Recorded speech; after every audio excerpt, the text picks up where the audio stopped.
Thank you for watching the World Community Magazine's Hour of Power Live on Facebook with your hosts Edward McQueen and April Garner.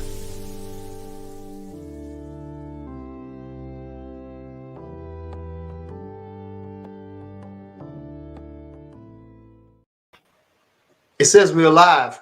We are live. Good evening to our audience. Today's special day. We call all our Tuesdays special. But I'll just start off by saying, if you own guns, if you want to own gun ownership today, don't take your eyes off of this program today. All right, April? Mm-hmm. Absolutely. We have some great information and coming from an expert, a certified instructor. But before we get into all of that, Brother Edward, I do want to acknowledge one other very important thing. Today is the first day of Black History Month. Absolutely. Yes. Absolutely. And even though I believe in Black History 365, this is our month. And so it's a time to celebrate the accomplishments of great African Americans, Black Americans, however it is that you want to say it, you're saying it correctly either way. But I want people to understand that our Black history isn't just about celebrities and other persons who may be high profile in Black history. We have some great Black heroes in our own families and in our own communities. Also. Yeah. And so it's a great time to celebrate. It's a great time to elevate that message and to remember and to commemorate all of the wonderful things about our history, even the things that aren't so savory, for lack of a better word, meaning things that are always hard to deal with or listen to or understand. It all makes us who we are as a culture. So we're going to do it for the culture for the month of February. Absolutely. That's right. I'm wearing my Proud of My Heritage shirt to commemorate the first day. And I'm sure that I was going to comment on it later on, but I just hold on for a little while, the proper time. Well, you can comment anytime you want, Brother Edward. That's awesome. And I want to say to you that you are definitely an icon in Horry County Black history. This platform is amazing in that it's a way for us to stay connected as a community and to disseminate your favorite word, propagate wonderful information that originally targeted the Black community, but now it has stretched the boundaries to welcome others in so they can understand more about our community. And the truth of the matter is that we're all interconnected. We can't do things without working together. And so I applaud you for having the World Community Magazine in print, in circulation, and also having this particular platform that we bring to our audiences every single week to talk about wonderful things that are going on in our area that impact our communities. And you are indeed a part of Black history. So, and I just want to mention that we haven't forgotten that it emanated from the Whittemore community. That's right. Mm-hmm. All right. So but we can't stay stagnated, and we're growing. So we've turned into the World Community Magazine because we are worldwide now. Mm-hmm. But our roots stem from Whittemore. Mm-hmm. Okay. Yeah, absolutely. And so your parents are part of that. I know. Yes, they're part of that. So that's what makes you so special on this on this platform. I'm a part of the legacy class of Whittemore class of 1962. My parents, and so absolutely. Yeah. So, but that's great, and hopefully this month we'll be able to celebrate the Whittemore community. We're working on a little something. We won't talk too much about it right now, but I just want to let everyone know that our history is strong in Horry County, the Whittemore community history, and it is something to behold. So we'll bring you more historical facts throughout the month, Black history facts. I know Sister Joella is really big on Black history facts, and hopefully she can join us at some point. But so tonight we're actually talking to someone who has created a pretty good line of history for himself, for the community, in that this person is he's former military. He's worked with our local first responder units, and now he's doing something that is all about educating the community on how to properly and responsibly handle firearms. And that's something that's really important. And, we were thinking about this topic for quite some time and how to bring it to our communities. And I think that, approaching it from the standpoint of understanding the responsibility of gun ownership is the best way to do it. This show is not going to be about, bashing Second Amendment rights or anything like that. It's more about understanding how those rights came to be and how they actually kind of meld into the thought process behind gun ownership. And we have the right person here to talk with us about it and to share some knowledge and to drop some gems. And so without further ado, I'm going to bring on Boggs Middleton. Hey, Boggs, how are you? Hey, how y'all doing? All right. All right. Great to have you here tonight. Oh, it's great to be here. Thanks for having me. Yeah. So, Boggs and I got together last week during the pre-show kind of interview or whatever to just kind of talk about some of the things that we would want to cover tonight. And it's really interesting because I'm sure that people who are watching are probably peeping to see whether or not this is going to turn into a political conversation. And it's certainly not set up that way at all. So if that's what you're here for, you know what you can do. But what we are here to do is to educate. She didn't mean it like that. I meant it like that. Yeah, because, first of all, our platform is nonpartisan, and we invite any and everybody who, has interesting, intriguing topics that benefit the community to come on and talk. And so, one of the things that we definitely wanted to do is to make sure we're heightening everyone's level of knowledge when it comes down to gun ownership, because it is such a critical topic now. I mean, there's so many different things that are impacted by the use of a gun. And, we have the youth violence talks, we have the, community safety talks, we have the, like I said, the amendments rights talks, but, all of these things cannot be topics of discussion without really understanding what it really means to hold a firearm in your hand and, to be properly trained to use one. And also why it's important for us to understand our responsibility whenever we decide to own a gun or to handle Absolutely, a gun. yeah. So Boggs, why don't you start by telling our audience a little bit about yourself? And I also want to remind our audience, if you have any comments or questions, please drop them into the thread if you're watching on Facebook or if you're watching on YouTube, and we will certainly share these comments and questions along the way with Boggs. So tell us a little bit about yourself.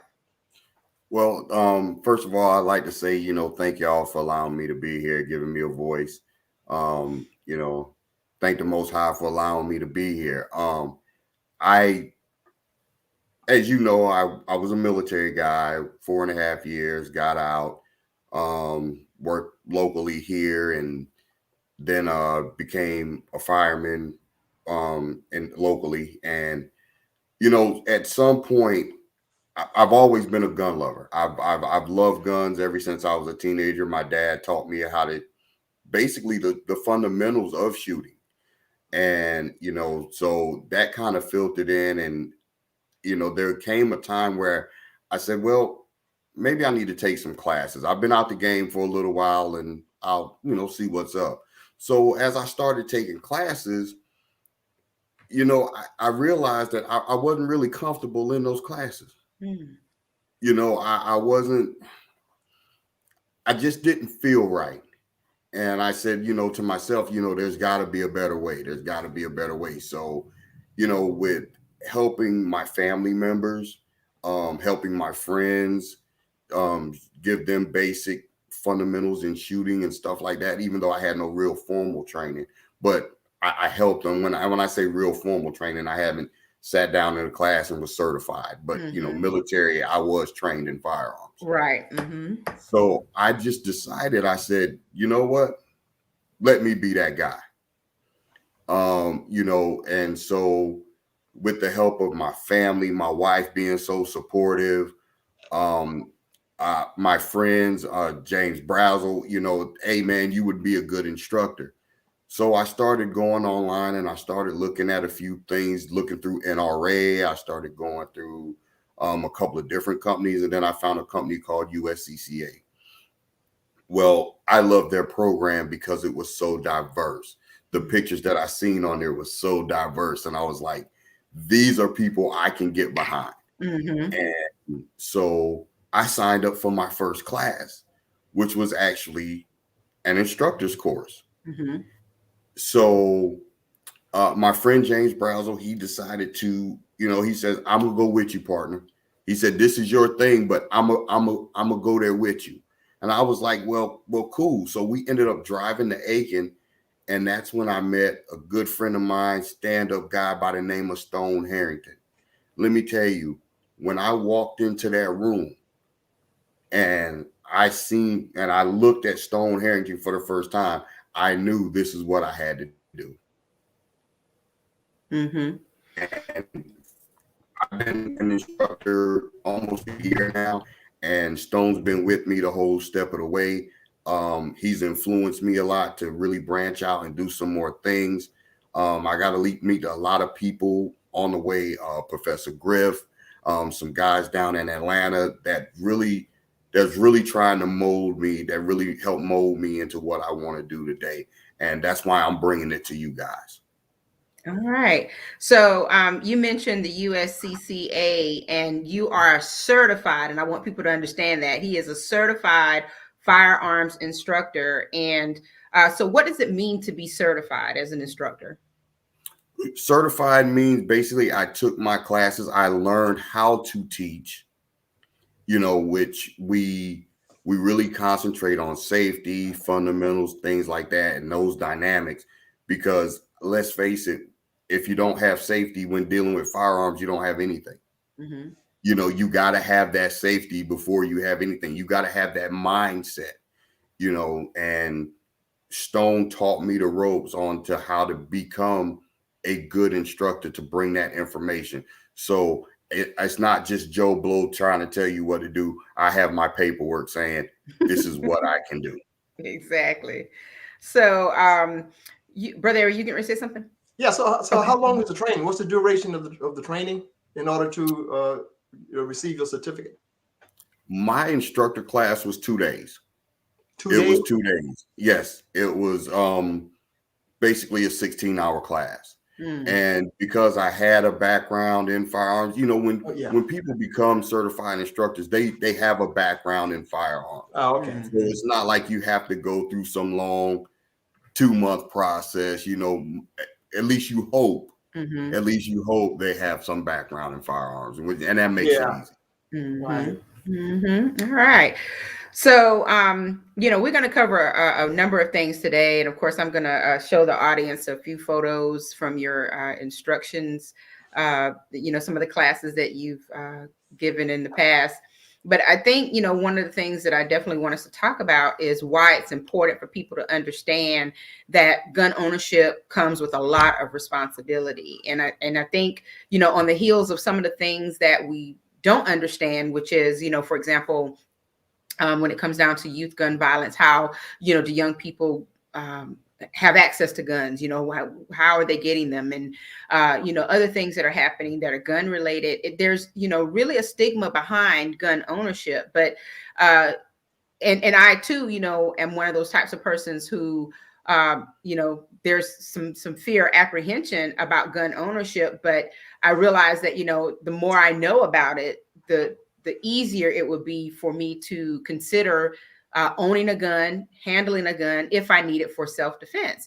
So, just kind of take us into, why it's important for people to really understand that this is a huge responsibility. Well, owning a firearm, owning anything that can take another human being's life is a big deal.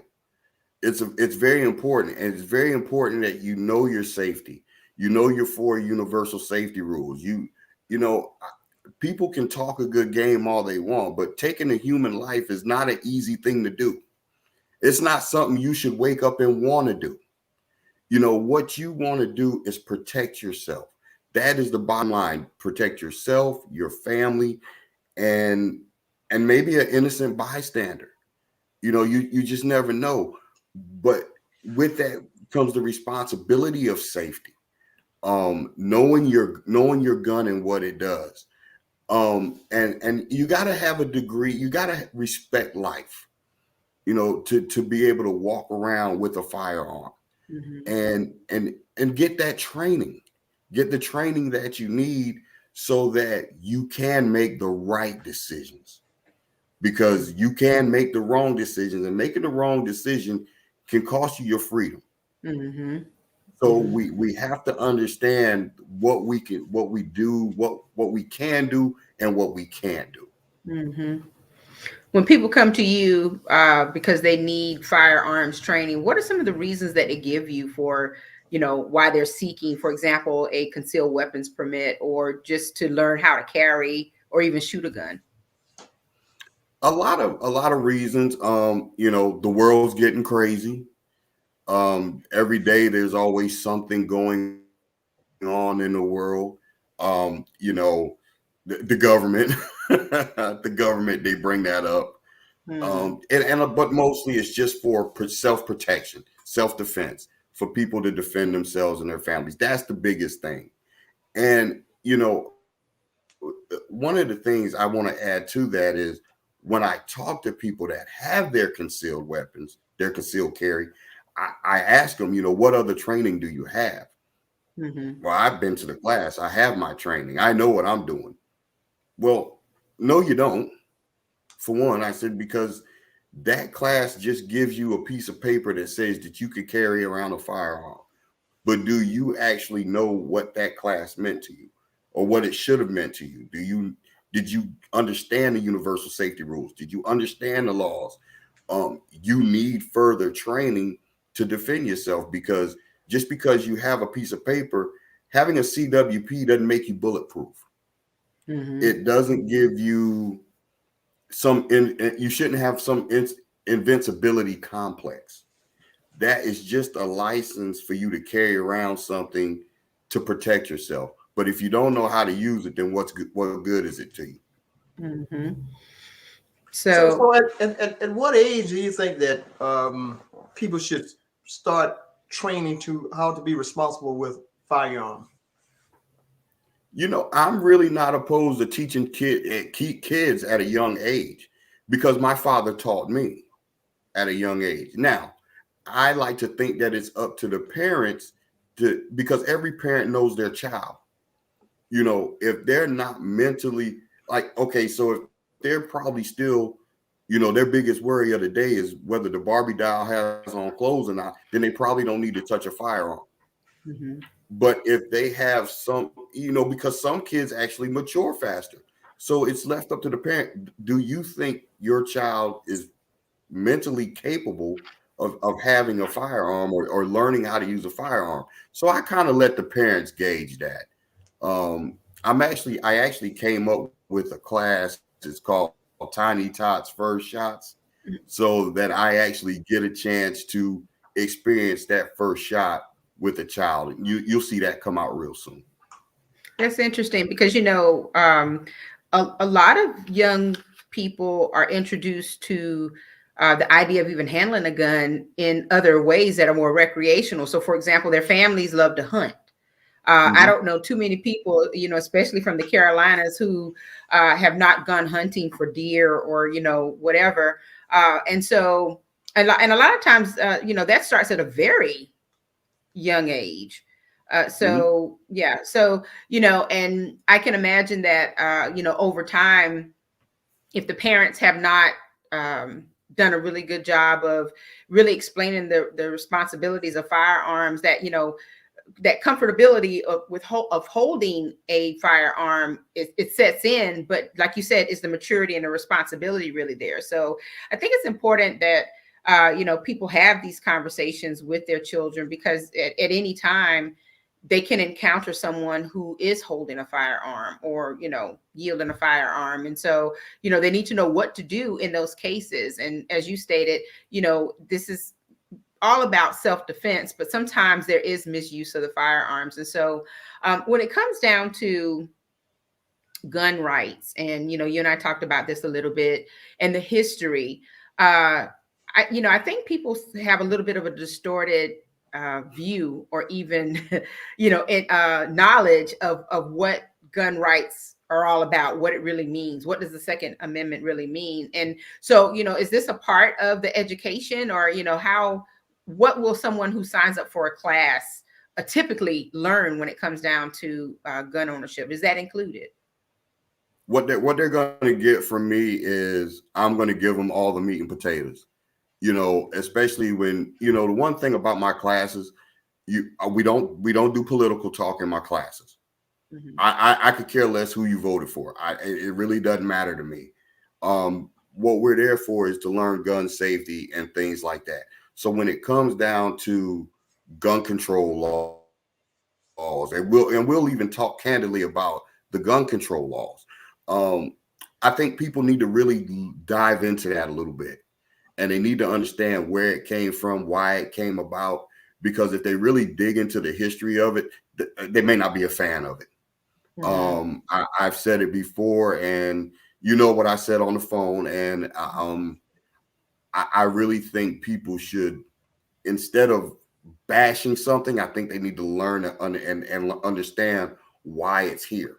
Mm-hmm. And don't jump on that bandwagon so quick, because it's not really meant to help you.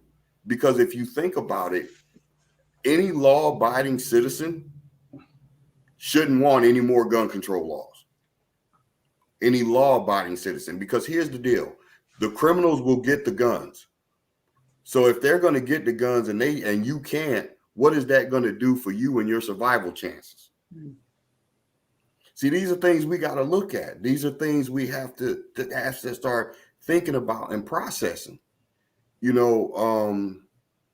If you look at the gun ban, the automatic gun ban that they had years ago, well, you had cops going up against gang members with fully automatic weapons, and the cops were using semi-automatics and revolvers. They're not going to win that fight. Mm. So in order for you to really defend yourself and really have the means to defend yourself, you need to have what others have to be on an even playing field. In the right context, like you said. In the right context. In the right context. We're talking about self-defense. Mm-hmm. We're talking about self-defense. So I mean, I think people really need to look at the history, and if they don't want to look at it, they're more than welcome to call me. You will give it to them straight, no chaser. I know that. No straight, no chaser. Exactly. So let's dig into a little bit more about the responsibilities. Now, one of the things that I learned during our pre-show conversation is that with gun ownership comes the responsibility of making sure your firearm is insured. So talk a little bit about that. Well, having insurance is not a mandatory thing. But it is a good thing to have. Mm-hmm. And there's several different companies out there. I chose to go with USCCA. USCCA not only provides you with a lawyer 24/7 if you get into, and it's not just shooting, it's any self-defense situation, whether it be a knife, baseball bat, fist, whatever the case may be. USCCA, if you're in the right, they're going to back you 100%. I feel like as far as the responsibility of a gun owner, you need to have something in your pocket. Well, I don't know about you, but I just don't have $70,000 to give a lawyer if I get in some trouble. Mm-hmm. So, or I have a situation. So I get in a situation like that. I call USCCA. They get in contact with a lawyer. Lawyer contacts me. I give them my statement. So it's the little bit of money it costs a month to keep your insurance, to me, is worth me paying what I pay a month to make sure my family's okay, mm-hmm. to make sure my little girls have their daddy home and my little boys, they have their daddy home, in case a situation like that ever happens. Mm-hmm. So definitely, I think one piece of the puzzle of being a responsible gun owner is to have insurance.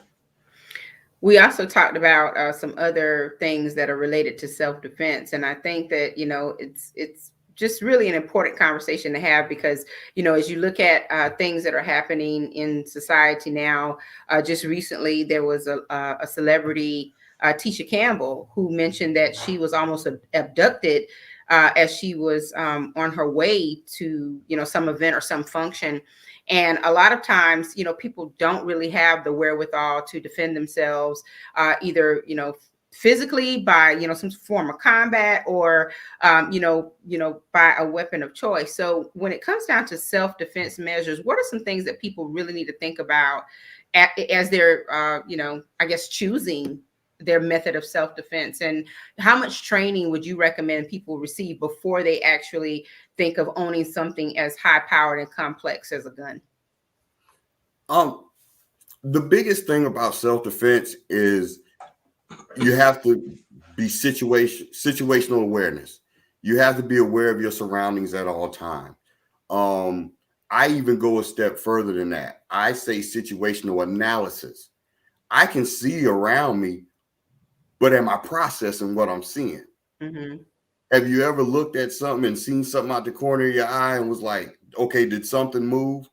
Now you're sitting there processing if actually what you thought you saw, you seen. Mm-hmm. So I take it a step further and I say, well, we need to analyze the data of what's around us so that we can ensure that we are going to be safe. As far as classes, I have no problems with somebody buying a firearm first and bringing it to the class. If you want to do that, that's fine. I have no problem with that. But I really think when you buy a firearm, you should really make yourself just really want to take classes and take as many classes as you can. A basic class, a concealed weapons class, an advanced basic class, advanced pistol class, where you actually draw from a holster and let off 2 shots. It only makes you better. One of the things is you can't look like a target. You can't look like a target. You can't look like a victim. So having your situational awareness, having your training, knowing your 4 universal safety laws, which we're going to go over in a little bit. Mm-hmm. And I think you'll be okay. And it's no problem. It shouldn't really be that much of a to take a class. This is your life. This is somebody else's life. So take it seriously and learn it. Right. Learn it. A fireman has to go through weeks of training before they run into a house. Right. A pilot goes through years of training before they can fly that 747. You have something that can potentially take someone's life. You need to be trained on it. Well, I'm going to pull up the. Go ahead, Brother Edward. I want to ask that question, but I was debating whether this could be political or non-political. If you were a policeman or you were a guard someplace and you had to use your firearm, would you shoot? Are you good enough to me? Would you shoot somebody if they're approaching you with a knife and they're 20 or 30 feet away? Would you shoot to kill or would you shoot to injure in order to slow that person down? Okay, so I'm going to tell you this: you use enough force to stop the threat. Well, that's pretty wide open. That's pretty broad. And I'm gonna leave it there. I'm gonna leave it there. Okay. and you know what, Brother Edward? To your point, though, can you imagine the amount of thought you have to put into making a split-second decision? And that's if I may. And when you're in a defensive situation, you need to understand all you have is a split second. You don't have that time. I put it like this: like 100 things are going to go through your mind in a matter of 0.2 seconds. When you're in a defensive situation, your body, your chemicals, all the chemicals in your body pretty much do like a chemical dump, and everything about that whole situation. Time may slow down. Your hearing may be enhanced. Your seeing may be enhanced. Everything at that moment is changing. So again, to really answer your question, you do what you do to stop the threat. Mm-hmm. Well, and reason you notice I said if a person has a knife, right, not another gun. I said if he's knife and he's 30 feet away, which is pretty significant, I believe. I mean, I guess if it were me, I would aim to injure that person because a knife is not like a gun. I mean, if I'm on a police force, I should have enough training to say I want to shoot the person in the shoulder or in the hip or in both legs to disable that person. But I've seen, but you know, we've all seen instances where the policeman decided to kill people with a knife because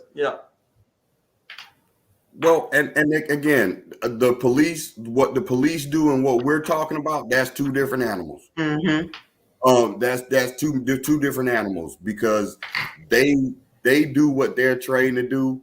I'm going to train you as to what you're supposed to do in a situation, you being a civilian. You know, I can't answer for those cops. You know, I can't answer for those policemen. I'm not even going to try. All I'm going to do is give you. Yeah, maybe it doesn't have to be policemen. I mean, if it were you, if somebody was coming at you and they're 30 feet away, you're trained with a gun, they're 30 or 40 feet away and have a knife. Well, here's the deal. Whenever you're dealing in a self-defense situation, first of all, if you can avoid a situation, avoid it. Yeah. Conflict avoidance is one of the biggest things out there. If you can avoid a situation, avoid it. If you can escape it, escape it. But if there comes a time when you can't do either one and you have to defend yourself, well, then you need to defend yourself. Yeah, I mean, you understand where I'm coming from? If you can avoid it, de-escalate it, if you can run, hide, do whatever you need to do, that's fine. But there may come a time when you can't do that. You know, if you look at there's a lot of drills out there, and if you look at some of these things out there where an attacker can close in on you in a matter of 1.2 seconds. Now, are you trained to get 2 shots off in 1.2 seconds? Because at 21 feet, that's about all you have. So if you're talking about 30 feet, if they really wanted to rush you, they could be on you very quick. Okay. So, and you have to react. Let's explain. That's an interesting. You answered it. I think as thoroughly as you could. Yeah. Well, let's kind of get back on track with what it is that we're talking about tonight, which is, responsible gun ownership. Yeah, and right. I'm sure Brother Edward, you could have this conversation with Boggs all day long, because I'm sure he could share so many scenarios and things that he understands from his experiences. But what we really want to impress upon people tonight is that we are trying to educate the public and our audience on why it's important to understand gun ownership in case you have a need to own a gun. And we can't deny that there are people who are considering gun ownership, and yet they don't really know all of the implications of actually taking that into their homes or into their businesses or whatever. So, part of what Boggs does in his instruction and part of what he knows in terms of his knowledge base is that, most of the time people are purchasing guns for self-defense reasons. Yeah. It's, there's a population of people who actually take it to an extreme for, rogue situations or, other things that they wish to do. And those are the things that, we can't always control in society. We've already figured out that we cannot always control it. And a part of the things that we talked about pre-show was, for example, the conversation. I'm going to take this slide off for just a second. The conversation surrounding, background checks and things of that nature that happen whenever you want to go and purchase a firearm, and what the actual gun seller is encountering whenever they're trying to sell a gun to someone, or if someone comes in and they inquire about purchasing a gun. And so, Boggs, let's talk a bit about how the laws come into play when it comes down to something like that. And one of the interesting points that you brought up was about, what can be asked whenever someone goes in for to purchase a gun, what they can actually find out about your background that's public knowledge, or that, people are able to release. So, talk a little bit about that, because I thought it was interesting, the point you brought up about, when it comes down to gun control, the only way to really deal with it, if it's, constantly a topic of debate, is to deal with the laws that accompany gun ownership. So if a person walks into a gun dealership, or whatever it is you call it, and they want to purchase a firearm and they have to go through a background check, what are some of the things that they're going to encounter? Well, again, it all depends on what they find. If they had any felonies in the past or anything like that, anything that would stop them from purchasing a gun. And again, you and I talk, like, okay, so if I go and purchase a firearm, they'll put my numbers in there, they'll put my information in there, and it comes back immediate. I'm good, sell it. There's some people that may have a delay for whatever reason. I don't know, and that gun owner don't know, but there is a delay. When you talk about gun control and background checks, people want stiffer background checks. Well, how stiff do you actually want the background check? Because here's the deal. If they enforce the laws that they have now, will probably be okay. Adding new laws, now you're thinking about how deep do you really want them to dig into your civil liberties, into your personal life? You know what I mean? So you really don't want them. I think right now, if we enforce what we have, we'll be okay. Now, as a law-abiding citizen, if they do pass the laws for an extended background check, do I have a problem with that? Absolutely not. I don't break the law. So if it means it takes me a week to get a gun, then I'm fine with it. I'm fine with it 100% if that's what they want to do. I'm not against more background checks. I'm not for background checks. I'm saying whatever happens, happens. And it's not gonna make me any difference because I don't break the law. Right. And then I think too, part of the conversation is, what that discovery process is all about whenever someone goes through a background check, and the things that, are almost impossible to discover when it comes down to the background checks, because things such as HIPAA laws are actually in order when it comes down to a background check, and people don't realize that. So, there's just so much that surrounds the whole idea of owning a gun, and it's tough enough to have to deal with, people who acquire guns in illegal ways. But, when it comes down to just, this knowledge base of what it is that you need to know, it's no wonder we have a lot of the situations that we have, and a lot of the debates that are going on, and a lot of the, instances that involve guns that just absolutely don't make sense. And that's Right. because, that's because there's, people have found ways to skirt the process, and then at the same time, the process doesn't always work to stop those who really don't, should own guns. So, Right. the self-defense part of it all. I want to go back to that slide that we had up to talk about the Cooper's color codes for self-defense awareness. And so, tell us a little bit about this chart. This is pretty interesting. This is very interesting because every day we are in some form of awareness, whether you realize it or not. You're in some form of awareness. Now you have the white, which is completely relaxed, unaware, unprepared. You're walking around through the mall on your phone, texting, looking at Facebook, playing pet rescue, not paying attention to anything that's around you right now. Right now, you are my definition of a victim, because the bad guy's going to look at you and say, you know what? This is an easy target. So I kind of tell people that they don't want to be in condition white. And now I got a question for you, April.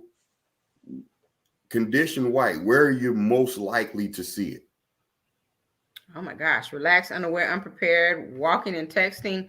That nowadays, that's just about anywhere. That's, True. that's leaving work, going to your car. That's, like you said, walking around at the mall. That's, that kind of thing. But you're home. Because your home is your domain. You're relaxed in your home. Well, how many home invasions do we have? A lot. So do you really need to be in condition white even at home? Now, I'm not saying be paranoid. I'm saying be prepared. At least if you're going to be home, be in yellow or orange, because you just never know who's going to kick in your door. And whenever you take your class with me, I'm going to show you videos of just that happening, of people kicking in doors in broad daylight. Even at home, you have to be in a heightened state of awareness.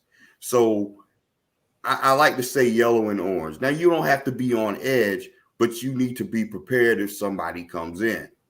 And people say, well, I don't live that kind of life. Well, most of the people don't. But people that do live that life, they're going to come in and they're going to try to take things from you, which includes your life. So yellow, we're relaxed, but we have an alert mind. We're kind of watching around. We're kind of making sure that, everything around us is okay. We're checking out 30 feet in front of us, 40 feet in front of us, behind us. We have that mind that, okay, something could go wrong. Orange, you're at a heightened state. Something doesn't feel right. Something doesn't look right. Somebody's arguing or getting in a discussion or a fist fight a couple of feet in front of you. What are you going to do? Are you going to escape? Are you going to avoid it? Or, or is it too late? Now you're in red and you have to act. Between all four of those things, it only takes a matter of milliseconds. You can go from white to red in the blink of an eye. You can go from orange to red in the blink of an eye. And red, you got to make a decision. Right. You got to make a decision. Run, hide, or fight. What are we going to do? Right. At this point, we may have to pull our firearm and defend ourselves at that point. One of our viewers says that they just saw an article where most break-ins occurred during daylight hours. And I know, and that's incredible to know that people would be bold enough to handle that. But do you know of any statistics, to do that? Do you know of statistics that actually support whatever that article is saying? I'd love to know. I don't know the statistics of it, but from most of the videos that I actually do see, they happen during the day. That is amazing. There's a video of this gentleman in broad daylight. He runs up to a house and he starts kicking the door. I mean, he's mule kicking the door, trying to break in. Come to find out, it was his ex-girlfriend, his kid's mother. And for whatever reason, he just snapped. Well, when he finally broke in, he was met with some force. And she basically ended the threat right there in the home. Here's the kicker. He was actually on his way to anger management class. Wow. These things are happening. They're even happening in our own community. So again, when we're home, we need to be on a heightened state of awareness, because you just never know when someone's going to try to come in. Several years ago, I don't know if y'all remember seeing it, but there was a home in Little River where 3 guys came to the front door and the people had a Ring device. And you can actually see from the Ring device, the guys putting on their hoods, their face hoods, they had their guns, and they actually entered the home. And this was about 11:30 at night. These are things we have to worry about. Okay, April, you go to Walmart, you buy groceries, it's late at night. Are you looking around your house to see if anybody's there? You should be. Right. You should be, because a lot of times people will be hiding around other places, willing to attack you, ready to attack you when you get your groceries out. That's right. Because people don't care. So you need to maintain that situational awareness. And it don't have to be 8 o'clock at night. It could be during the day. Mm-hmm. So these are things that I want to try to let people understand. There's situational awareness that, you know, we need to be very mindful of. And it don't have to necessarily be women. It's men too. That's Men right. are getting attacked just as much as women are. Mm-hmm. So you have to have some mindset to want to protect yourself. Mm-hmm. Well, I think that, Stone Harrington actually says Boggs has a wealth of accurate information needed by responsible firearm owners. And I think that's the, main purpose of tonight's show is to, advocate for responsible firearm ownership if that's what you want to do.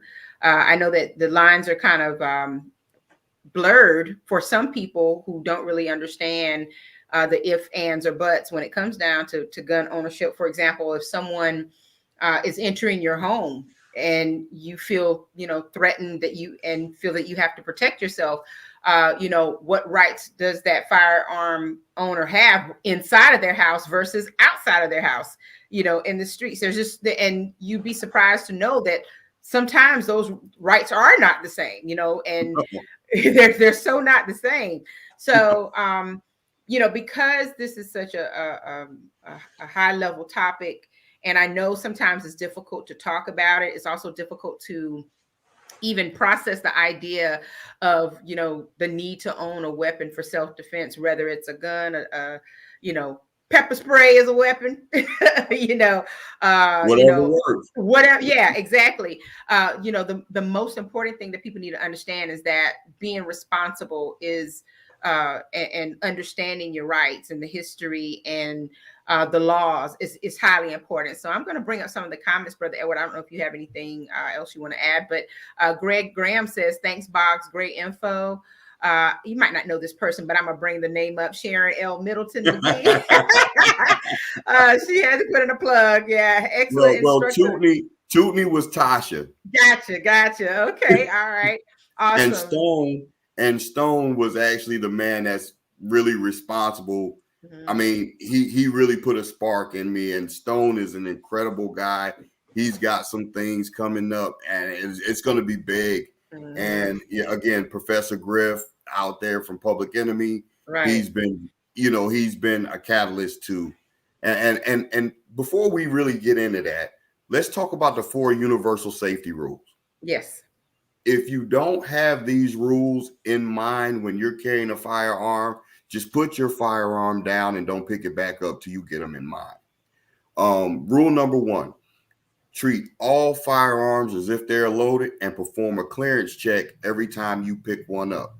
That means if I hand you a weapon and say it's cleared, I want you to look at me and look at that gun and clear it yourself. Mm-hmm. Don't take my word for it, because accidents happen. I might tell you it's clear, but did I actually physically look? Number 2, now they're all in different order here. Mm-hmm. It's fine. Number 2 would be, keep your finger outside the trigger guard and off the trigger until you made a decision to shoot. Always know your target and what's beyond, even on the sides. Not just beyond your target, but what's on the side of your targets, and be aware. Let's see. I got be aware, finger off the trigger, and never point your weapon at anything you're not willing to destroy. Mm-hmm. If you're not willing to kill it, don't point your gun at it. And really, that's what it boils down to. And you're getting back to the point where I asked you about making a decision that somebody that's 30 feet away with a knife in his hand. So in that case, that's the same case is applicable to that. Well, here's the deal: if presenting your firearm, if you perceive that you were that you could receive bodily harm, if you believe that you were in the process that you could die, if you present your firearm and that person and it ends the threat, then it ended the threat. Okay. That's. You can go back to your 4 points again. Yeah. I wanted to know about, is there April touched bases on probably some of the complexities of having a firearm, and you might go beyond the line of what is right and what is not. In one case, let's look at the example of you shooting somebody that's on your property. Mm-hmm. What are there any liabilities that are coming into play there, even though that person? Mm-hmm. Absolutely. Here's what I like to teach called the Shark Tank analogy. So, and this is gonna describe exactly what you're talking about. So you're at an aquarium. Your kid falls into a shark tank. Is that worth you jumping into the shark tank to get that kid? It would be for me. Now, if my Rolex fell off my wrist into that same shark cage, would I jump in that cage to go get it? Probably not. It's just a watch. When it comes to things of property and things like that, bottom line, if it's not a life threat, don't pull the trigger. If somebody comes in your home and gets your TV, if they're walking out with your TV, let them go. If they're outside in your car, they break into your car. If it's not a life threat, let them go. Things are not worth a life. Now, let's flip that. Now, let's say they're in your home. They're coming down the hallway. You've bedded down in your room. You got 911 on the phone and you have your door locked. If they come through that door, you need to handle it. You see what I'm saying? Because at that point, it's a life threat. Right. It's a life threat.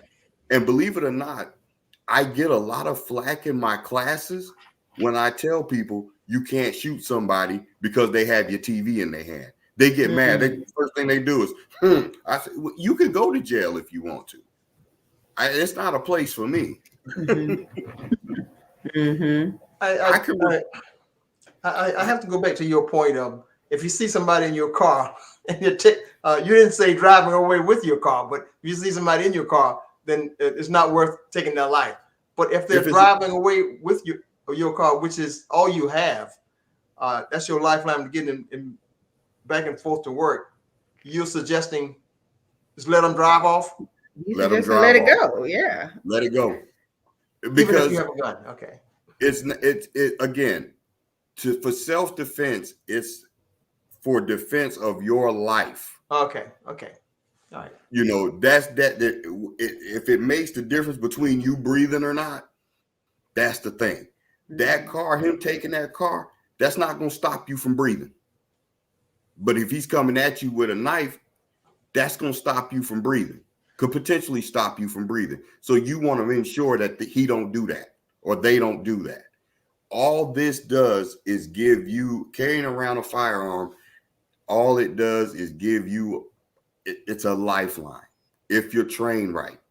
Because there again, if somebody's out to get you, you want to be able to get them first. It's about your life and your family's life. Right. I don't care what happens in my house. I don't care if somebody breaks into my truck. It makes no difference to me. If they come in my house and they threaten my family and they're a threat to me or my family, now we have now that its situation's changed a little bit. Well, I think that when it comes down to some of the scenarios that we just talked about, a lot of times people do have, I guess, a kind of a misconstrued idea of what it means to protect their own, and they don't know that the laws protect you, and the laws also don't protect you. So you have to be, cognizant of the fact that there's not only the responsibility that comes with owning the gun, but also taking the action and also the consequence behind that. So, you know, one of the main things that you said tonight that people really need to understand is that, you know, just because someone is taking something away from your property, it does not always give you the right to shoot unless it's a situation where, you know, they're coming at you and you are physically threatened, and then maybe you have to make that decision. And I think that people need to understand that, because sometimes people, you know, will take it as just, you know, the reason to be able to do it. And it's not just the reason to be able to do it. And once, as you know, our grandparents, the elders used to say, trouble is easy to get into, but hard to get out of. And it's something that you may invite simply because you don't know the you know, the laws or the rights or the definitions behind things. So I think you've given us so much interesting, very just incredible information tonight. And the only way that people are really going to understand what you're talking about and get more detail is to make sure that, first of all, if they're thinking about owning a firearm, you know, take a class, go to a certified instructor. And of course, you know, Boggs is one. And yeah, and make sure that you are following through. It's just like with anything else. You get an education on how to use X, Y, and Z. You have to study to drive a car, Brother Edward. You know, study to own a gun and handle it properly.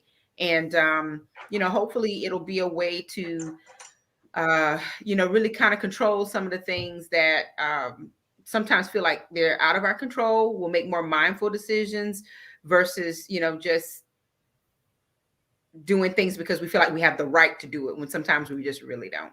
We really don't. And the biggest thing I want people to take out of this is I'm not trying to create soldiers, you know, and owning a gun doesn't make you a soldier. What I'm trying to do is make you aware and protect yourself and your family. That's what I want for you. Now, if you want to take all those other classes where you want to crawl in the mud and do all that stuff, that's great. We can do that too. I don't have a problem with that. But I just care about you as a person and being able to defend yourself. You know, I want my wife to be safe. So she's getting that training because I want her to be safe. I want my kids to be safe.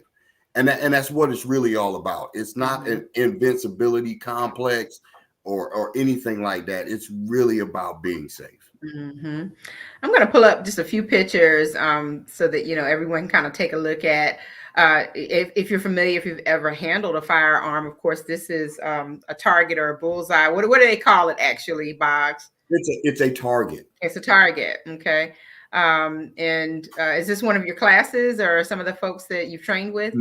This is actually a picture after I received my certification. To the far left, light-skinned guy with the glasses, that's actually Stone Harrington. Okay. That is Stone Harrington. You see Sharon, the guy to the far right, that's Todd. That you have Professor Griff standing in between him, my sister, that's Shauna, Jay, and Eric and Eli. These folks came down. They actually met with me. Now, this was before I taught my first class. Wow. These guys came from Atlanta to meet with me as far as, you know, trying to set up some venues, to have some places to do some venues and stuff, you know, so that this was a big deal for me, you know, especially meeting one of my childhood idols, you know, that happened to be in, you know, how many people say their childhood idol, one of their childhood idols was actually in their home, right? You know. That's now that young lady right there, she needs to be in competitions. And she's taken 2 classes from me, and she shoots very well. And I'm the type of guy, if you haven't been around firearms, I'm the guy that you need to come to, because I'm gonna take you from here and I'm gonna put you up here. I'm going to make sure you reach the plateau you need to. All right. Well, Brother Edward Boggs has certainly shared some very valuable information with us tonight. and answer some questions that most of us have about gun safety and responsibility and all that good stuff. Is there anything in particular you'd want to know, Brother Edward? Well, I'm just almost in awe about the last part about, and Stone Harrington came in and echoed it about that you can use force to protect property, but not deadly Not force. deadly force. Mm-hmm. I'm glad you did some clarification there. I really am. Okay. Yeah. Because when I was growing up, a lot of people talked about, if you come on my property, I'm going to kill you. I mean, say things like that. Mm-hmm. Now that they would have been in the wrong. You're telling me, right? If there's not a life threat, absolutely. Right. Mm-hmm. Mm-hmm.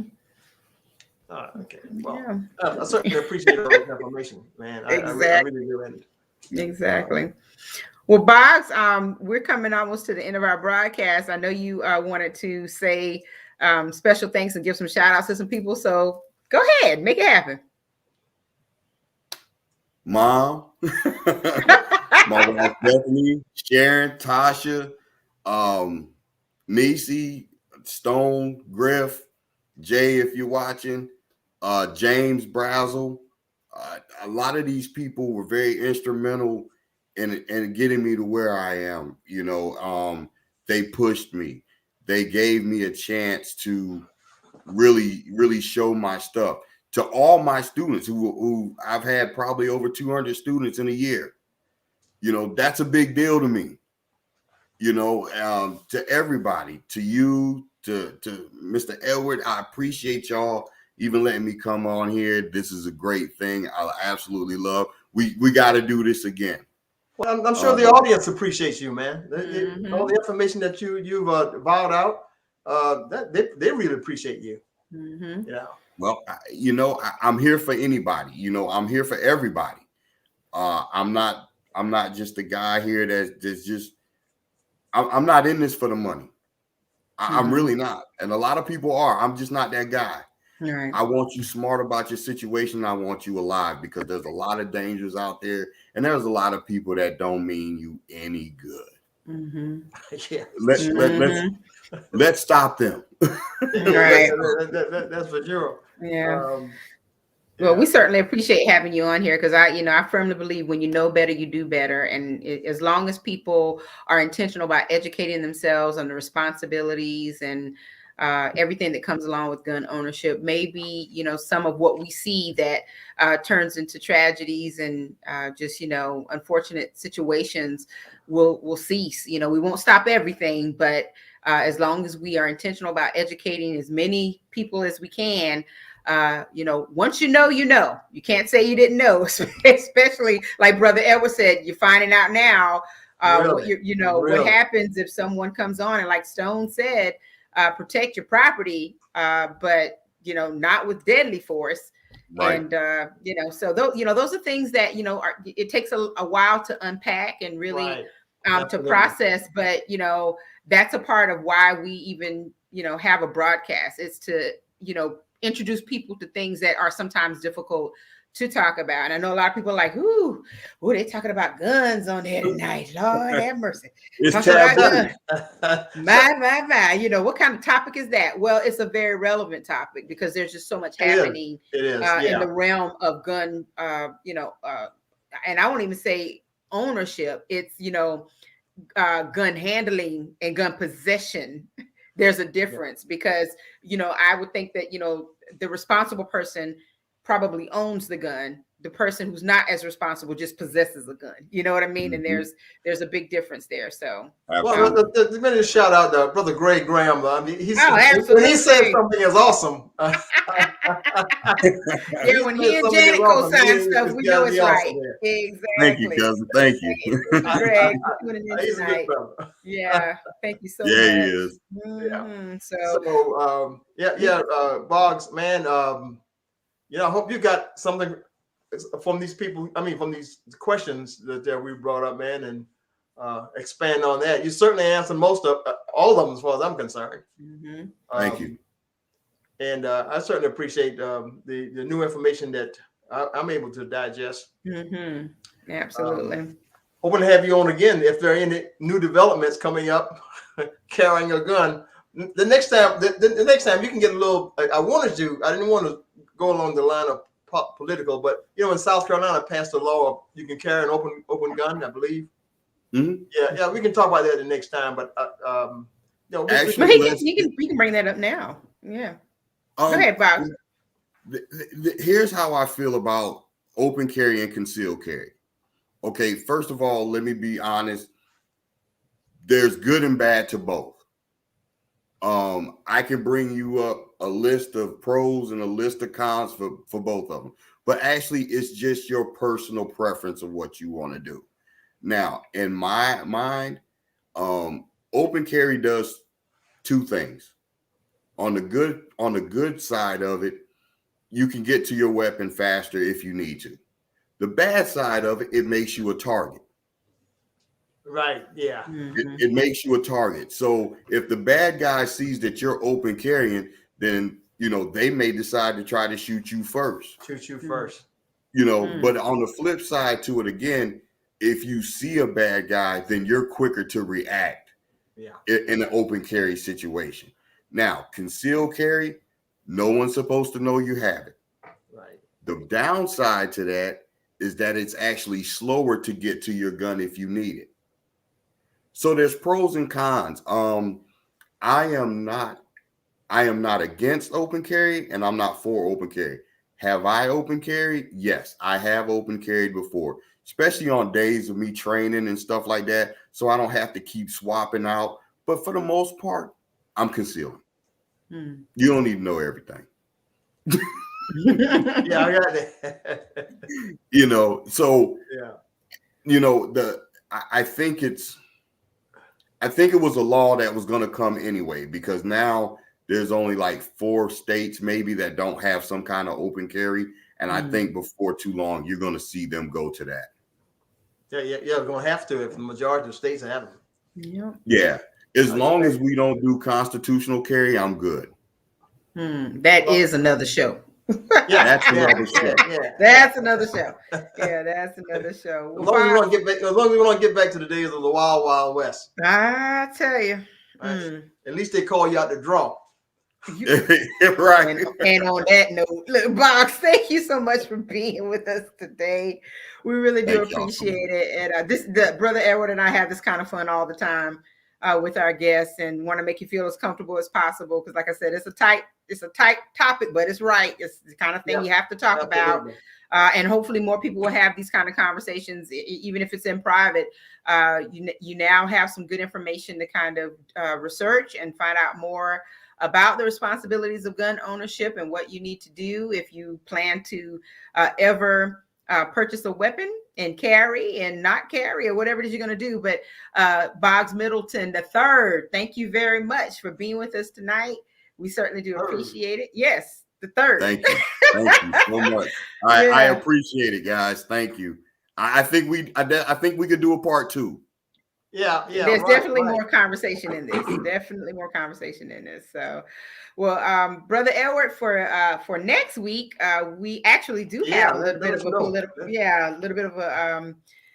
Actually, next week we're gonna focus on the history surrounding Whittemore community. Absolutely. And we're gonna share some artifacts and have a great conversation with a representative of the Whittemore Historic Society. Reverend Cheryl Adamson is going to be here, and we're just going to talk about the way things used to be and what we need to do to preserve the history, the rich history of the Whittemore community. So make sure you tune in for that. And we've got more great shows coming for the remainder of the month. And of course, if you have a topic that you think we should explore as a show angle or concept, please be in touch with Brother Edward, or you can be in touch with me. And the best way to contact us, or one of the best ways, is to go to the website, wcmagazine.net. Even there, you can see rebroadcasts of all of our shows, but also at this time, we actually have the full issue of I think it's the January magazine, correct, Brother Edward? Right, January magazine. Yeah, and so flip through that magazine and see what our community is doing and what's happening and all the wonderful people and articles and content that's featured. And of course, be in touch with us and let us know what you'd like for us to cover. And as we, build shows for the year. So again, thank you, Boggs, for being with us tonight. Thank you to all of our viewers. And we hope that everyone continues to be safe. Remember, mask up, social distancing, Omicron or Mariano, whatever his name, he hasn't left us yet. So we got to be, That's right. Absolutely. we have to be very, very careful. And yes, and of course, Boggs, you want to go ahead, shameless plug. Go ahead, Boggs, the name of your company. F.S.C.C, Firearm Safety and Concealed Carry. Give me a call anytime, 843-305-7363. I'm on Facebook. Yes. Hit me up. Mm-hmm. Everybody knows me. I'm famous. There you go. especially after tonight, you're famous. If everybody knows you, then no use to doing advertising here today. Somebody knows me. I guarantee you. If you ask somebody knows me. All right. All right. I'm glad I got to know you. Okay. Good. I'm glad too. Hey, we're gonna talk some more too. Yes, we definitely will. Absolutely. Well, all right, everyone. Have a good night, and we'll see you next week. Night. God bless. Same time. Good. Yep. Same time. Tuesday at 7 p.m. 7 p.m. All right. Awesome. Thank you for watching the World Community Magazine's Hour of Power Live on Facebook with your host Edward McQueen and April Garner.